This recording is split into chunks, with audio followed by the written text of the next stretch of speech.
Hey yo, hey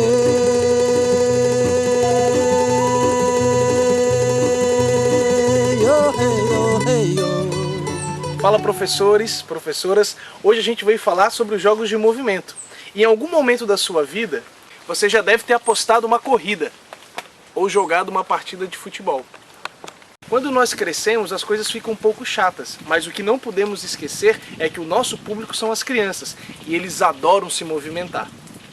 E por isso hoje vamos conhecer um pouquinho da história do André, um professor que ensina inglês correndo, brincando, pulando e se divertindo. Vamos lá?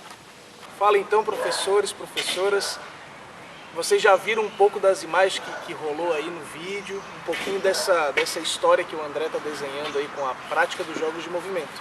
Então, André, a primeira pergunta é: o que significa os jogos de movimento dentro da tua prática do inglês ou como professor em si?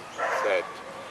Eu acho que nessa escola, na Escola dos Sonhos, não só eu, como todos os que aqui estão trabalhando, a gente crê que a criança ela tem que ter a liberdade dela para ela escolher o que estuda e poder, além de escolher o que estuda, enquanto ela estuda, que ela possa brincar, ela possa se divertir, justamente para a gente quebrar esse preconceito de que vem, né, de que o estudo é uma coisa chata, é uma coisa maçante, que é sofrido estudar, que é ruim, né? Ah, poxa, eu tenho que estudar para a prova amanhã, ai que saco, eu não vou poder brincar, eu vou ter que ficar estudando, né?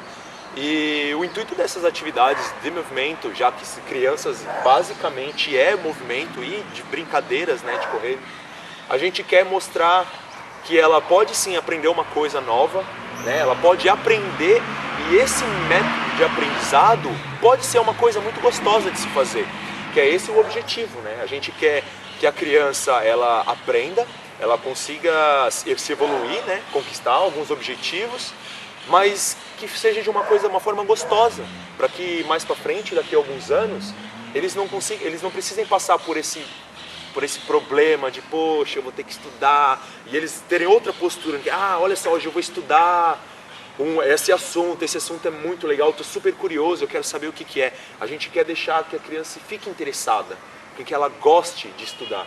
Esse eu acho que é o objetivo.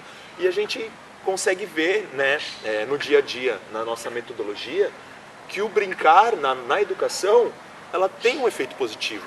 Não é uma recreação, né? Não é só atividade de lazer.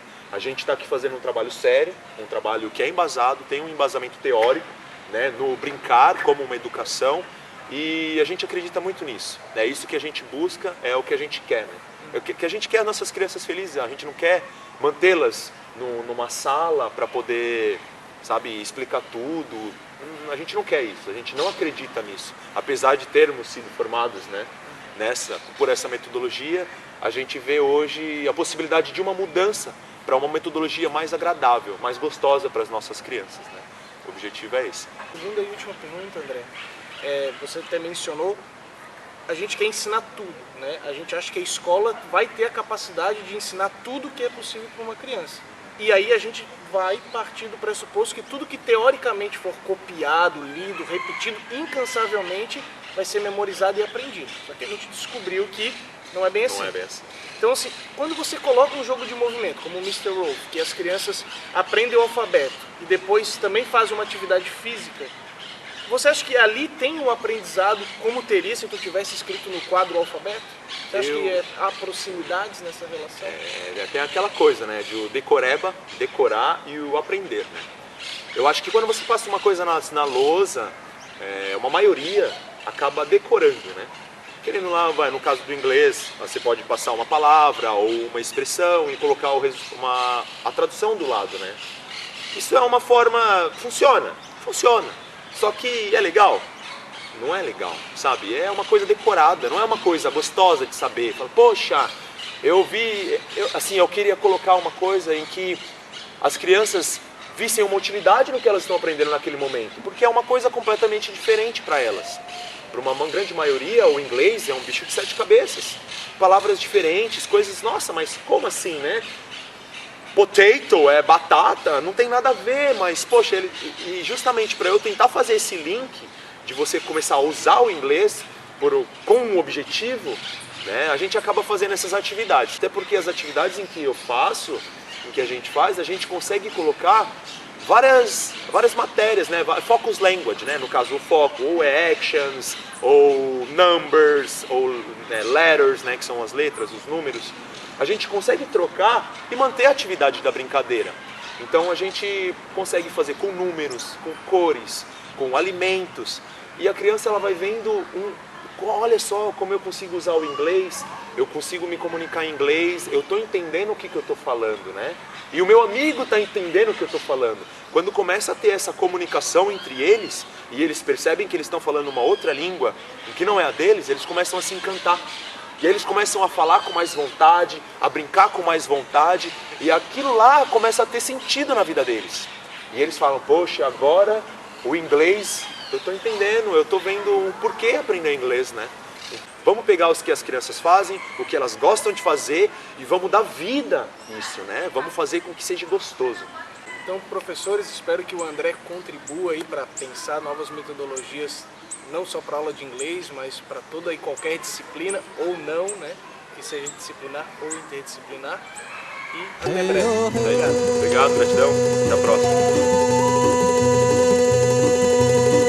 Yo hey yo hey yo, yo hey yo hey yo.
Yo hey yo hey yo, yo hey yo hey yo.